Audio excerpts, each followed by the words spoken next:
meaningful win for the Raptors and a setback for Miami that leaves them now just a game in front of both the Bulls and the Pistons for the number 8 spot. This is the time of year. Everybody's feeling it, you know, so this is the mental toughness that we have to get to. I'm not discounting that guys aren't feeling it. You know, the weight of and the wear and tear of 82-game season. We're 70 games plus games into this. But I'll tell you what, these guys want this so bad. They want this opportunity to be in the playoffs. We've fought, scratched, done everything we possibly can to put ourselves in a position to fight for it. I want our guys to enjoy this. I don't feel that we're putting any undue pressure, but everybody will feel like when they lose that the world is collapsing, you know, and this playoff race is still going on. And I think we need a day to get away from it, decompress, and get back to work on Saturday. Isaiah Thomas, Boston Celtics, ready for battle with the Miami Heat, and here he comes. Splits the defenders, drives in and lays it up. Miami would take the early lead in this game, though. Hassan Whiteside, triple team, still gets the basket. Miami's up 19-13. And Miami would build that lead. James Johnson with the pass to Tyler Johnson. Outside, got that one to go. Goran Dragic to Luke Babbitt. Straightaway three. Got that one. Miami's up 43-28. Now Thomas driving for the tough finger roll. And then Jay Crowder takes the pass, drives baseline, jamming it home with one hand. Still, Miami had the lead at the break, 58-53, second half. More from Whiteside. There he is underneath, put it in with the left hand. He had 17 points, 14 rebounds. Now Miami's lead is just one. Amir Johnson, nice post move. Lays it up and in.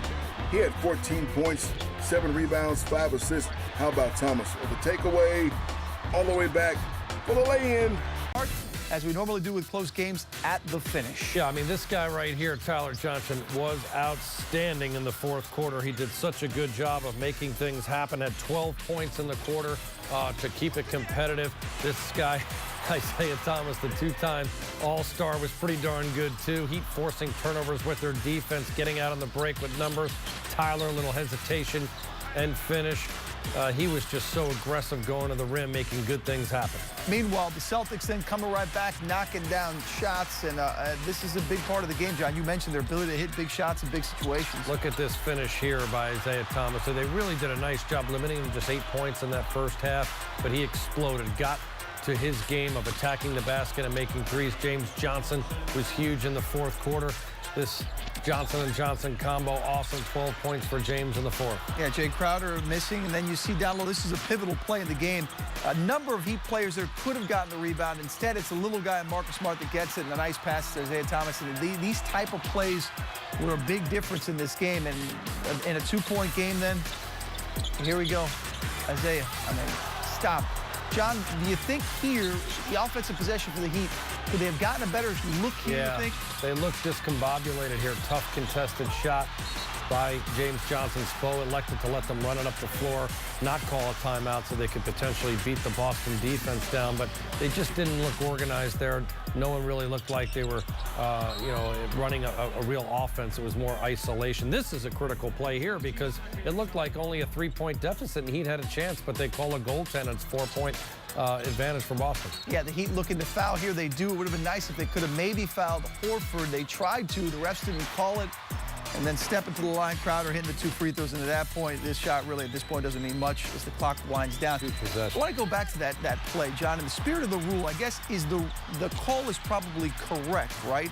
Yeah, but it's correct, but it's unfortunate because the ball was clearly outside, meaning it was outside the cylinder. It was not going to fall in. It wasn't going to hit the front of the rim. So that play there, and Hassan went up and grabbed the ball right as it hit the rim as it was coming off. And a very difficult call from a guy who played very, very well for them.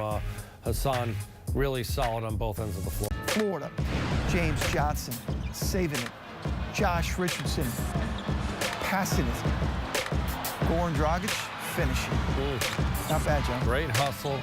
That's called a 50-50 ball. When it goes down on the ground, it's anyone's ball. And look at the way 4 different red shirts around it. James Johnson at 6'10" gets down on the deck, and Josh Richardson delivering a beauty of a pass to the Dragon. In the game because they put up some big numbers. Yeah, they really just give defenses fits because of their ability to shoot like this and then explode by off the dribble. Look at Tyler get on top of the rim. He can hang. He's got athleticism to do that on the 7-footer. But, you know, anyone his size, when he gets that shoulder on him, he can finish at the rim. And look at this, just incredibly athletic play. Recognized he was going to get a shot blocked and went reverse. Just the quickness again. I mean, he was just so good, and would have loved to have seen him play even more. 31 minutes off the bench, 24 points for him. And here's his counterpart. Yeah, James Johnson, when he gets done, he's just so, I mean, you talked about the smoothness of Tyler, but James just goes in there and he's just aggressive. He is. He's a beast. And, you know, when he makes shots like that, it forces the defense to come out and guard him. He's got a 7-footer in Olnick on him who cannot guard him quickness-wise. Great spin, using that left hand more and more. Really good job with 12 points in the 4th quarter. He and Tyler each had that. He finishes with 20 on 7 of 17, but you know, knocked down 6 of 7 free throws. That's an important part of his game. He needs to continue to develop. He doesn't always shoot a high percentage there, but he draws a lot of fouls. He can be confident doing that and attacking the rim. He's going to win more games for the Heat. The tone, and I love what he brought to the team. Look at him here, catching, ball fake, and then that go-to spin move, little right-hand hook shot. Had Amir Johnson guarding him there. Here underneath, great target. Finishing with his left hand there so he doesn't hurt the right hand.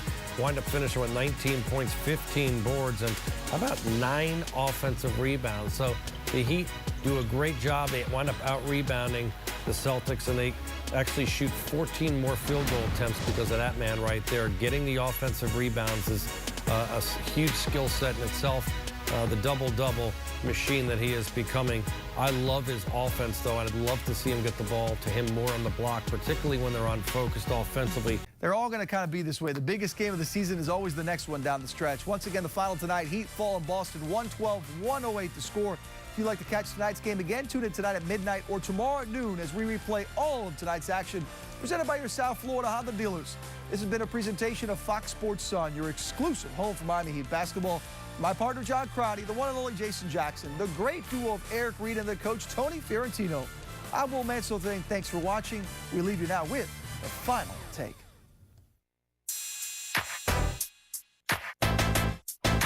Say that you a baller. You lame, can't play this game. Step up to the plate, cause you say that you a baller. At the top, this is how I rock, and I won't be stopped for you. Say that you a baller. You lame, can't play this game. Step up. In the final hour up on Lawrence Hill, I will devour your spoken skills since my power just destroys at will. I'm fed up, so what's the definition? Sick and tired of the opposition's repetition. My repertoire about a dozen steps ahead of y'all. Walking on eggshells, barefoot, trying to reach my reservoir. Stole my style, need to pay me back. Crazy brainiac, made me turn into an animaniac. Say that you a baller. You lame, can't play this game. Step up.